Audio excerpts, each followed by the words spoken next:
Le président de la République se rend à New York pour assister aux travaux de la 78e session de l'Assemblée générale des Nations unies, prévue du 19 au 26 du mois courant.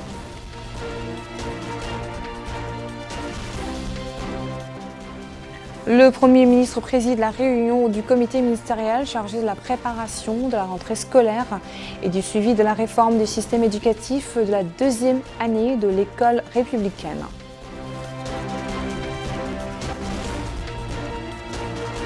Et le commissaire aux droits de l'homme présente les réalisations phares de la Mauritanie dans le domaine de la lutte contre l'esclavage et sa criminalisation devant la 54e session du Conseil des droits de l'homme.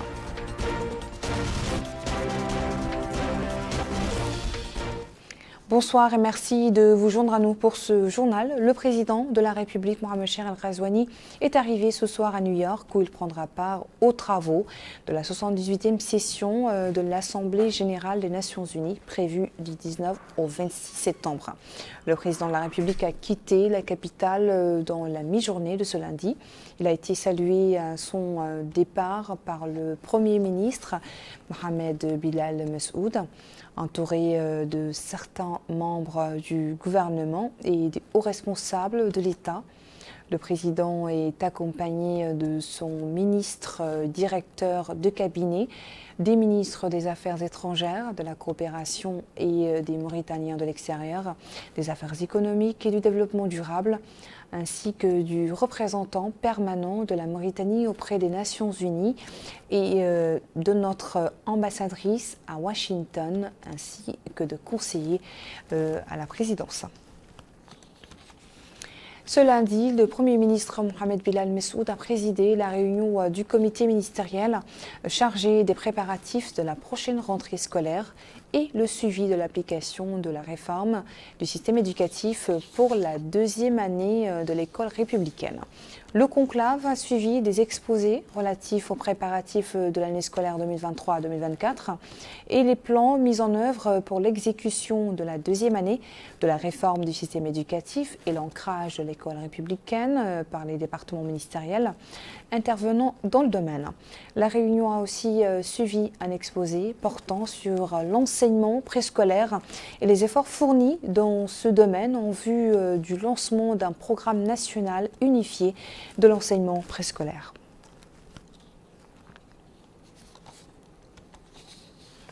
Le ministre des Affaires islamiques et de l'enseignement originel Da Amar Taleb a présenté au nom du président de la République ses condoléances au peuple libyen suite au cyclone Daniel qui a dévasté certaines villes de l'État libyen il y a quelques jours. C'était aujourd'hui au siège de l'ambassade de Libye à Nouakchott.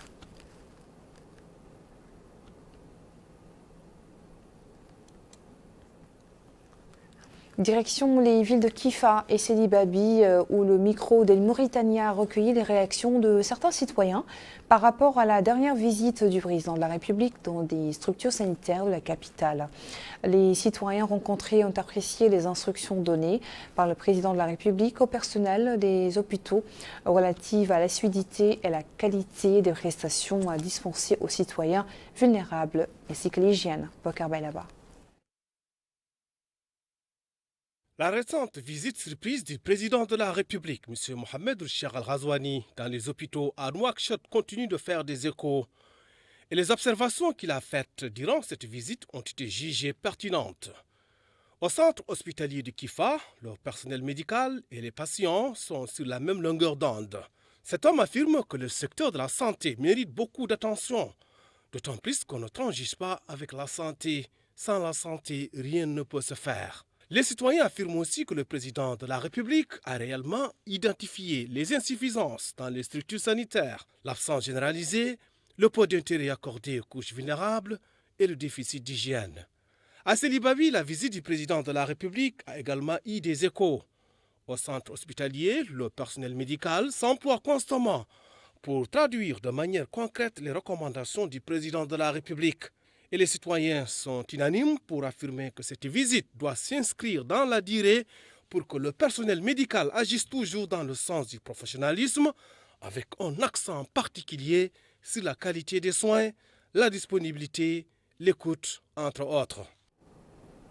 Voilà, je vous le disais dans les titres, le commissaire aux droits de l'homme, à l'action humanitaire et aux relations avec la société civile a présenté aujourd'hui devant la 54e session du Conseil des droits de l'homme à Genève les importantes réalisations de la Mauritanie en termes de lutte contre le phénomène de l'esclavage et la criminalisation de ses auteurs. Cheikh Ahmedou Ahmed Salem a cité entre autres exemples l'adoption d'une législation nationale qui criminalise et punit les pratiques d'esclavage. Malika Nikli nous livre la traduction intégrale du discours du commissaire. Le commissaire aux droits de l'homme, à l'action humanitaire et aux relations avec la société civile a tout d'abord commencé par féliciter, au nom du gouvernement de la République islamique de Mauritanie, M. Tomoya Obokata, rapporteur spécial des Nations Unies sur les formes contemporaines d'esclavage, y compris leurs causes et leurs conséquences, pour l'exposé exhaustif qu'il a fait aujourd'hui au sujet de la visite qu'il a effectuée dans notre pays entre le 4 et le 13 mai 2022. Il a remercié également pour son professionnalisme et son interaction positive tout au long de la visite. Tout en partageant avec le rapporteur spécial la plupart des conclusions auxquelles il est parvenu et des recommandations qu'il a présentées, après avoir examiné de près les progrès évidents réalisés dans le pays, dans le domaine de la lutte contre l'esclavage sous toutes ses formes, nous affirmons, dit-il, l'existence d'une volonté politique forte, constante et rigoureuse d'éliminer tous les phénomènes résultant des mentalités et de pratiques surannées, y compris l'esclavage sous toutes ses formes, en application des directives du président de la République, M. Mohamed Ould-Cheikh El-Ghazouani. Fort de cet engagement, d'importants progrès ont été réalisés dans ce domaine, comme l'a indiqué le rapporteur spécial dans le rapport, notamment à travers l'adoption et la mise en place du plan d'action national de lutte contre la traite des êtres humains dont nous mentionnons, le renforcement de l'arsenal juridique national à travers l'adoption et la mise en œuvre de textes législatifs en adéquation avec les normes et accords internationaux ratifiés par la Mauritanie, notamment les lois 031-2015 et 017-2020, respectivement criminalisant l'esclavage et la traite des personnes. L'intensification des campagnes de sensibilisation et des formations à ces législations sur l'ensemble du territoire national, ciblant les autorités administratives, judiciaires et sécuritaires, mais aussi la société civile et le grand public. La consolidation du principe de la lutte contre l'impunité en dynamisant l'action des juridictions compétentes, en renforçant leurs capacités et en rendant des décisions judiciaires dissuasives à cet égard. La publication d'une circulaire ministérielle conjointe entre les ministères de la Justice, de l'Intérieur et de la Défense pour orienter et exhorter les autorités compétentes à accorder une attention particulière aux questions d'esclavage et de traite des êtres humains et à traiter sans délai et de manière décisive les plaintes et les cas signalés. L'accompagnement par le Commissariat aux droits de l'homme à l'action humanitaire et aux relations avec la société civile des victimes de crimes d'esclavage et de traite des êtres humains dès le début de la procédure publique et leur soutien au plan financier et social. Doter le commissariat d'un mécanisme d'exercice des droits civils dans les procédures judiciaires liées aux pratiques esclavagistes afin de poursuivre les procédures judiciaires même en cas de désistement de la partie civile. Établissement d'une cellule de suivi conjointe entre le ministère de la Justice, le Commissariat aux droits de l'homme et le parquet, afin de contrôler et de dénombrer les dossiers portant sur l'esclavage et la traite des êtres humains devant la justice. Cela a permis d'élaborer et de développer une base de données précise, regroupant 106 dossiers en cours pour l'année 2022-2023, dont 57 dossiers dans lesquels des décisions judiciaires ont été rendues, avec 98 prévenus, dont 55 ont été condamnés à une peine d'emprisonnement ferme, 15 à une peine de prison avec sursis et 1 à des peines alternatives à l'emprisonnement. Quant aux dossiers pour lesquels aucune décision judiciaire n'a été rendue, il y en a 49 portant sur 82 accusés, dont 41 en détention provisoire. Comme point culminant de ce qui précède, l'Autorité nationale de lutte contre la traite des personnes et le trafic illicite de migrants a été créée et activée avec les objectifs suivants. Gérer le fonds de soutien et d'assistance aux victimes de l'esclavage et de la traite des personnes. Mettre en place un mécanisme national d'identification et d'orientation des victimes afin de les protéger et de les prendre en charge. Développer et gérer une base de données basée sur des statistiques et des informations liées à la lutte contre la traite des personnes et le trafic illicite de migrants. coordonnée de manière efficace entre les différents acteurs et parties prenantes. Le commissaire aux droits de l'homme, à l'action humanitaire et aux relations avec la société civile a déclaré que le gouvernement mauritanien a formé un comité ministériel de haut niveau pour lutter contre la traite des êtres humains dirigé par le Premier ministre et a créé un comité technique pour suivre la mise en œuvre des recommandations émises par le rapporteur spécial suite à sa visite, objet du rapport. Enfin, il a assuré que l'ambition de la Mauritanie est de devenir un modèle dans la sous-région en matière de droits de l'homme. Il a affirmé également l'engagement à poursuivre et à renforcer l'interaction positive avec les différents mécanismes du Conseil des droits de l'homme. Le président de la Commission nationale des droits de l'homme, Ahmed Salem Bouhoubeni, a lui aussi saisi la tribune de la 54e session du Conseil des droits de l'homme à Genève pour apprécier le discours du rapporteur spécial des Nations Unies. Ce dernier a félicité la Mauritanie pour les efforts déployés dans la lutte contre l'esclavage, considérant qu'elle représente un exemple dans la région. Suivant la traduction de l'intervention du président de la CNDH, toujours avec Malika Nekli. Le président de la Commission nationale des droits de l'homme a exprimé sa satisfaction quant au discours du rapporteur spécial des Nations Unies sur les formes contemporaines d'esclavage devant la 54e session du Conseil des droits de l'homme des Nations Unies, dans lequel il a exprimé son appréciation des efforts de la Mauritanie qu'il considère comme un exemple dans la région dans le domaine de la lutte contre l'esclavage. Le président de la Commission a déclaré qu'il convient de souligner que ces efforts appréciés par les Nations Unies n'ont pas abouti ainsi et ne sont pas le résultat d'une coïncidence. Ils sont le résultat du travail colossal réalisé par le gouvernement mauritanien, appuyé par ses autorités régionales, administratives, judiciaires et sécuritaires. Il a indiqué que le gouvernement mauritanien a engrangé d'importants efforts successifs, palpables dans les domaines de la sensibilisation, de la consultation de la société civile, de la création d'organismes et d'institutions liés à la lutte contre les séquelles de l'esclavage et de l'adoption de lois dissuasives, en plus de tribunaux compétents et de décisions judiciaires efficaces. Il a souligné sa satisfaction des progrès réalisés par la Mauritanie dans le domaine de la lutte contre l'esclavage, qui mérite d'être qualifié d'exemple dans la région à suivre. En dépit du constat de satisfaction, l'objectivité, souligne-t-il, nous amène à reconnaître qu'il reste un long chemin à parcourir avec la même détermination et le même sérieux, notamment au niveau de la lutte contre la marginalisation, la lutte contre la pauvreté dans les campagnes, les villages et les quartiers vulnérables et la lutte contre le gaspillage. L'esclavage a entraîné un retard des enfants et petits-enfants des victimes de ce phénomène dans l'éducation, l'accès aux services de santé, l'eau et l'électricité, la rupture de l'isolement et l'intégration sociale. Le président de la Commission nationale des droits de l'homme a souligné qu'il doit y avoir un véritable traitement qui tienne compte des niveaux économiques et sociaux afin d'atteindre l'égalité devant la justice, dans les opportunités d'emploi et dans l'accès à l'emploi public, entre autres. Il a déclaré, tout en félicitant les autorités mauritaniennes pour la conviction et la volonté que nous avons constatées face à tous ces problèmes, félicitons-nous également au sein de la Commission nationale des droits de l'homme des efforts qu'elle a déployés dans le cadre de ses attributions pour protéger les droits de l'homme, combattre les violations des droits de l'homme et le traitement positif en interne auprès des organisations de défense des droits de l'homme et en externe auprès des partenaires en Europe et en Amérique et dans les instances des Nations Unies afin de présenter l'image réelle de la situation des droits de l'homme en Mauritanie et chercher à trouver un soutien aux efforts déployés en Mauritanie.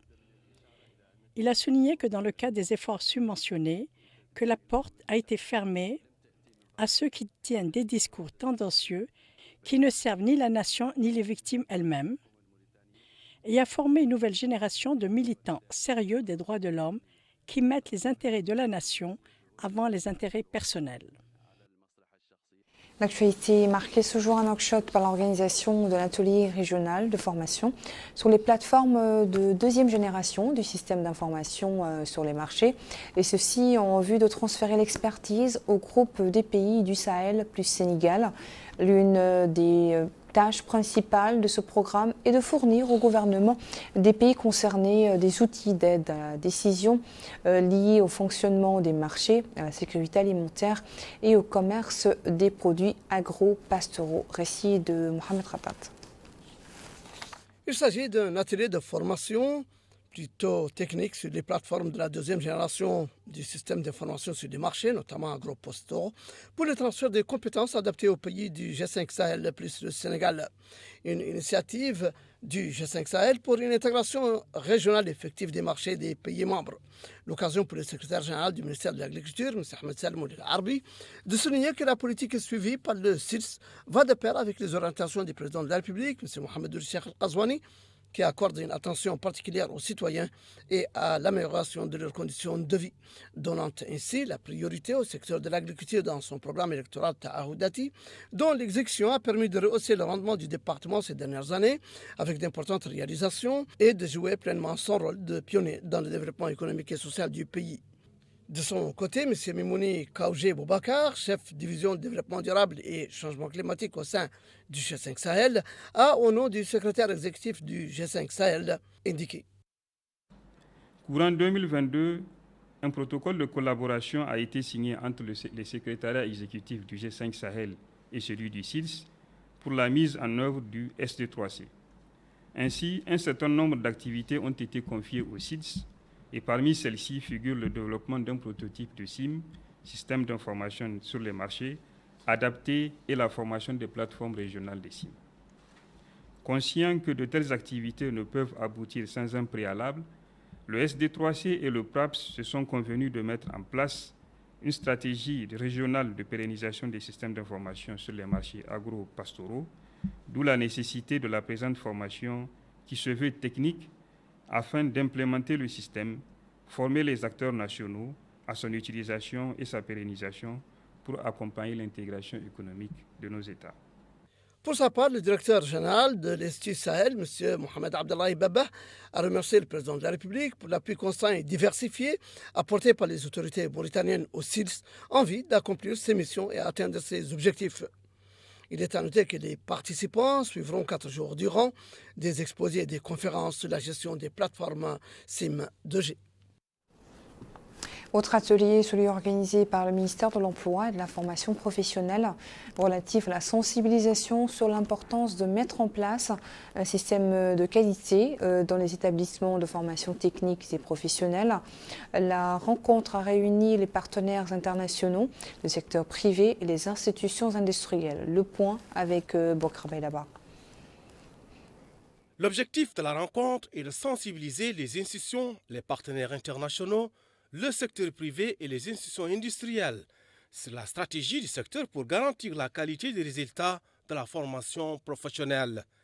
Et c'est le secrétaire général du ministère de l'Emploi et de la formation professionnelle, Cheibata Habib Sidi Mauloud, qui a supervisé le démarrage des travaux. Et dans son allocution d'ouverture, il a déclaré que cet atelier consultatif vise à identifier les différents obstacles et lacunes ayant conduit à l'échec de toutes les expériences précédentes, visant à établir un système de qualité dans les institutions de formation professionnelle. Pour y parvenir, il a préconisé d'identifier les besoins nécessaires afin de trouver des solutions radicales dans le but d'améliorer la qualité du système de formation technique et professionnelle de haute qualité pour le rendre plus compétitif au niveau national et international. Le secrétaire général du ministère de l'Emploi et de la formation professionnelle a rappelé que la Mauritanie dispose d'un potentiel économique important et diversifié qui lui permet de créer de nombreuses opportunités d'emploi, notant que son exploitation dans de nombreux secteurs comme le pétrole, le gaz, les travaux publics et l'agriculture peut jouer un rôle de premier plan dans la stratégie de développement du pays. Il est ressorti des travaux de cet atelier que l'absence d'un organisme chargé du contrôle de la qualité dans la formation technique et professionnelle a eu un impact négatif sur les résultats de la formation professionnelle pendant un certain temps, et ce qui a conduit l'État à créer un comité national pour évaluer et garantir la qualité de la formation professionnelle. Au Taguin, comme c'est le cas sans doute dans tout le pays, l'heure est aux préparatifs de la nouvelle rentrée scolaire qui approche à grands pas. Atijikja Alohali a visité des établissements scolaires afin de s'assurer que tout est fin prêt pour démarrer la nouvelle année dans de bonnes conditions. Mohamed Ratat.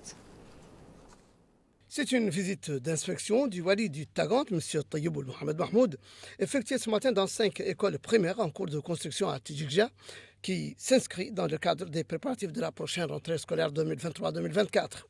Ici et là, le wali a écouté des explications techniques détaillées des responsables des chantiers qu'il a appelés à respecter les conditions de normes et de délais prévues dans les cahiers de charges. Le directeur régional de l'éducation au niveau de la wilaya du Tagant, M. Sidi Oul-Moustapha, a précisé à cette occasion que la tournée intervient dans le cadre d'une parfaite rentrée scolaire suivant les directives du président de la République. Certains chantiers à Tidi sont très avancés, d'autres le sont moins, et c'est pourquoi le Wali a insisté auprès des prestataires de veiller au respect des délais, mais aussi des normes techniques requises. Pour sa part, le président de la Fédération des parents d'élèves a loué cette initiative du Wali, venu constater de visu l'avancement des travaux de construction des établissements d'enseignement.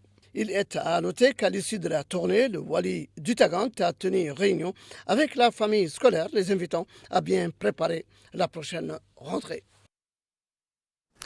À Zouérat, le Conseil national de la jeunesse a tenu ce jour une réunion consultative autour des grands défis auxquels les jeunes sont confrontés, mais aussi les moyens les plus efficaces pour y faire face. Mohamed Rata toujours.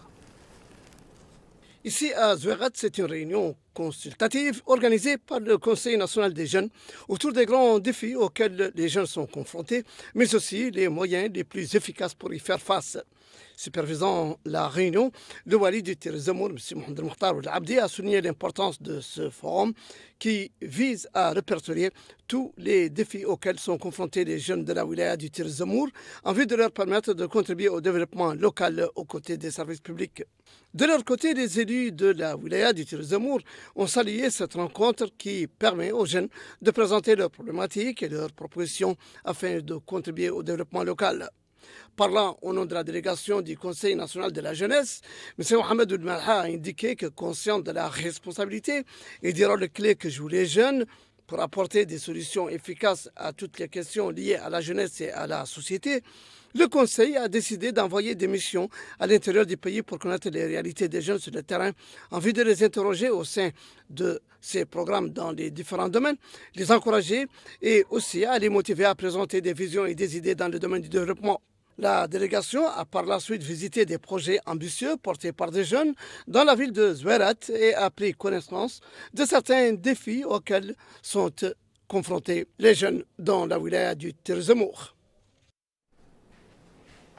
Nous refermons ce journal par la pluie qui s'est abattue sur quelques villes du pays, parmi lesquelles Nouakchott, qui a enregistré cette aube une averse. Je vous laisse suivre les quantités relevées.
Voilà, ainsi prend fin notre journal. Merci à vous de nous avoir suivis. Le rappel des titres à la une. Le président de la République se rend à New York pour assister aux travaux de la 78e session de l'Assemblée générale des Nations unies, prévue du 19 au 26 du mois courant. Le Premier ministre préside la réunion du comité ministériel chargé de la préparation de la rentrée scolaire et le suivi de la réforme du système éducatif de la deuxième année de l'école républicaine.